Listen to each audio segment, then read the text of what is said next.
Hey guys, Matt, welcome back to the channel. Today's a movie review on Thor: Love and Thunder, which is the latest MC movie and the fourth movie in the Thor franchise. So yeah, I'm back posting on YouTube again. I'm sorry for that 2 week gap between my last video and this video because I was on holiday and it's been really busy. I was in Cornwall in England to be specific and exact.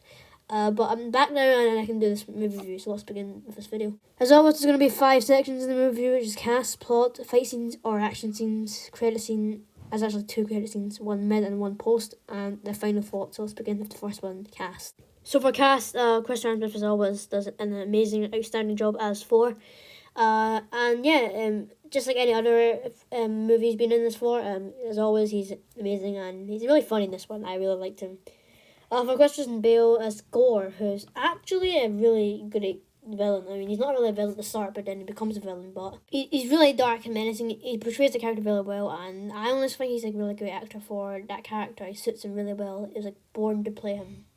As for Valkyrie, she's fun, she's energetic, and she's really funny. I do like Tessa Thompson playing Valkyrie. She's a really good actress that portrays her really well. Taika Waititi, obviously, as Korg. Again, a no-brainer. He is such a funny actor that portrays him really well. I like his personality as always. Something sad actually happens to Korg, and that is he just breaks him apart. Yeah. That's kind of dark for a 12A movie, isn't it? But at the end of the movie, he is reassembled and grows back his body, so that's kind of fine, isn't it? Here's one I actually didn't expect, which is Russell Crowe, who played Zeus in the film. And I think he's a really funny character, Zeus, instead of what he should be portraying, like the serious, strict, mean god, I think. But yeah, he was really funny. I liked his portrayal of Zeus, and he did a good job. And as for Natalie Portman, obviously, last but not least, we have her as Mighty Thor, who's obviously one of the main characters of the movie. She's absolutely fantastic at the role. I think, her portrayal as the Mighty Thor, or Jane Foster again, who we've not seen since, obviously, The Dark World, is absolutely fantastic, considering she's not played this role since 2013, which is 9 years, but yeah, she did a great job on that. It was outstanding. Now for the second category of the movie, which is plot. The plot is simple enough, really easy. Thor embarks on a journey that he's never faced before. But his retirement is basically interrupted by God Butcher, who seeks the extinction of the gods. And then he must embark on a journey that he's never faced before. Does that sound familiar to you? Yes, because I got it from Wikipedia. As for the third category in the movie review, which is action scenes or fight scenes, there is a lot of action scenes in this movie. There's actually constantly non-stop, which is one of the reasons why I love this movie so much, because I am an action movie kind of guy. So, the first one I would say is probably the one where Thor's facing against those weird alien furry monsters, for the Guardians of the Galaxy. I like how Welcome to the Jungle is playing in the background. And then his introduction, with his catchphrase, which I think is "This ends here and now." That's really cool. That's really badass. The second one is probably the one on New Asgard where Gore comes and then captures the kids and then everyone's fighting. That one's good. That's where you first meet Thor meets Jane, which is really funny. I love how his reaction to Jane and how he's about to grab Melania and then Melania just flies away from him, so that's just really funny. The third one I would say was the one in the city of the gods. I can't remember the name, but there's a specific name for that. So Thor and the team, like Jane, Korg, and Valkyrie are fighting off against those gladiator soldiers. That's what the most violent part of the movie though is probably when the golden blood is just like kind of Kill Bill, like it's just squirts around them like a gutter, which is really violent, but it's portrayed in a more CGI, unrealistic way, which is fine for a 12A movie, I guess. And this is when Zeus breaks apart Korg, but then Thor throws the thunderbolt that Zeus wields, and stabs him in the chest, well, obviously, and he falls down to his death. Not. As we all know, Zeus wouldn't be killed off that easily. You see him in the mid-credit scene, that's a big spoiler, isn't it? But here's the reason why. I think, I speculate, that Thor did not go for the head, because like he did in Infinity War. He didn't kill Thanos in Infinity War, but he did it in the Endgame, with going for the head. So, Zeus definitely survived because he didn't go for the chest, not the chest, the head.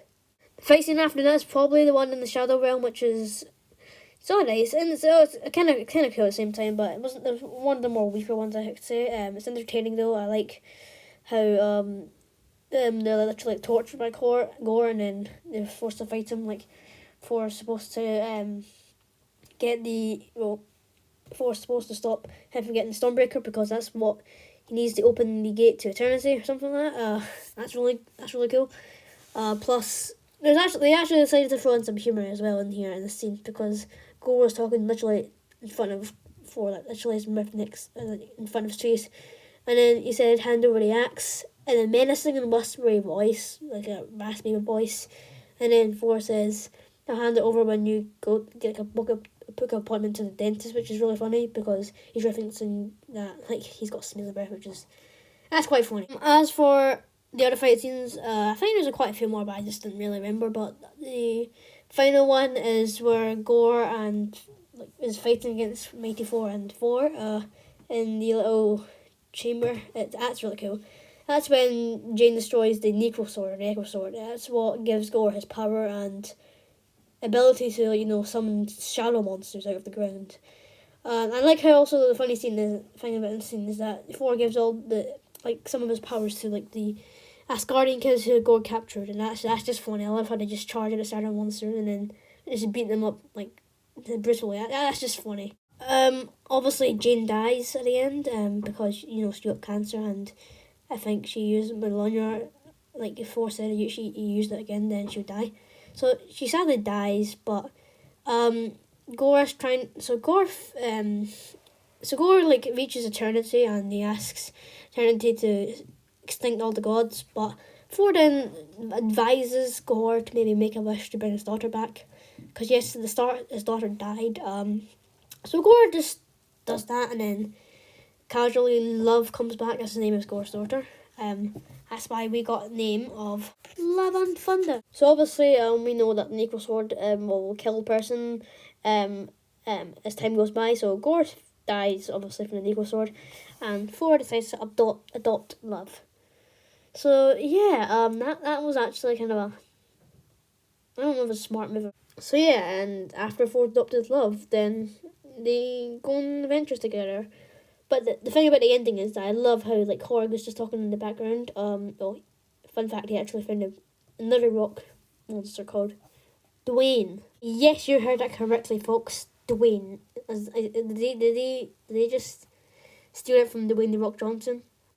Marvel, I hope not. But yeah, I like how Korg is talking in the background, and then they're just running towards the aliens, and then Korg says, "But to those who know them the most, or the best, they're simply known as Love and Thunder." And then they just come crashing in the camera. In fact, Love was actually Thor's, Chris Hemsworth's real life daughter. That's a pretty cool fact. Two things before we move on to the credit scene category. Lady Sif actually returns, which is pretty cool. But she's missing an arm, so I guess that's not cool. And secondly, I think New Asgard was more CGI this time, compared to Endgame and stuff like that. Yeah, that was just one of my remarks for this movie. I actually went to New Asgard once. It's in Scotland. That's pretty cool, isn't it? Okay, I've been talking too much for the past, 8 minutes, so I'll move on to the fourth category, which is the credit scenes. There's actually two. There's one mid-credit scene, and there's one post-credit scene, so let's start with the mid-credit scene. So it's revealed that Zeus actually survived, obviously, because Thor didn't go for the head, as I speculate. And then he's telling Hercules, his son, to go and track down and kill Thor. So Hercules is basically like a assassin now, right?